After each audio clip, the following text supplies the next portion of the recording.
নমস্কার। DElEd versus BEd clarification মামলার order copy প্রকাশিত হলো, যে গত 11 জানুয়ারি 2024 যে শুনানি হয়েছিল বিএড ক্লারিফিকেশন মামলার।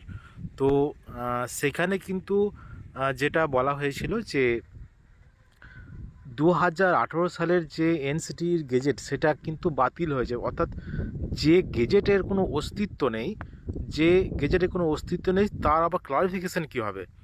বিষয়টা হয়েছে এরকমই, যে 11/1/2024 দেখতে পাচ্ছেন, this application was called on for hearing today.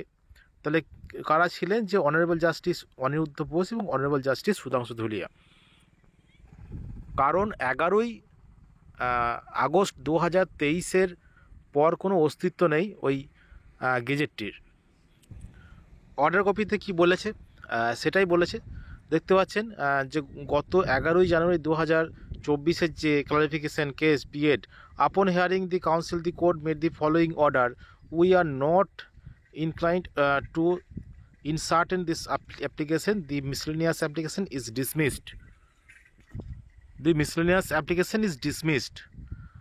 তাহলে যেটা বলছে যে দি অ্যাপ্লিকেশন ইজ ডিসমিসড, অর্থাৎ যে ক্লারিফিকেশনের অ্যাপ্লিকেশন সেটা কিন্তু গ্রহণযোগ্য নয়। এবং যে গেজেট 2018 সালে গেজেটে যে ইয়েটা হয়েছিল, যে বিএডরা প্রাথমিকে বসতে পাবে, তো সেই গেজেটটির কোনো অস্তিত্ব নেই, সেজন্য তার কোনো ক্লারিফিকেশনও হয় না। এটাই হলো বিষয়। তো অনেকে ভুল বুঝিয়ে এখনও পর্যন্ত কিন্তু টাকা তুলে যাচ্ছেন বিভিন্ন দিক থেকে। তো সাবধান, টাকা পয়সা কাউকে দেওয়ার আগে ভাববেন যে এর কিছু ভবিষ্যৎ আছে কি না। কারণ সুপ্রিম কোর্টের একটা রিপোর্টেবল জাজমেন্ট সেটা কোনোদিন কখনো পরিবর্তন হয় না। এটা হলো সুপ্রিম কোর্ট অফ ইন্ডিয়া, এটা মনে রাখতে হবে।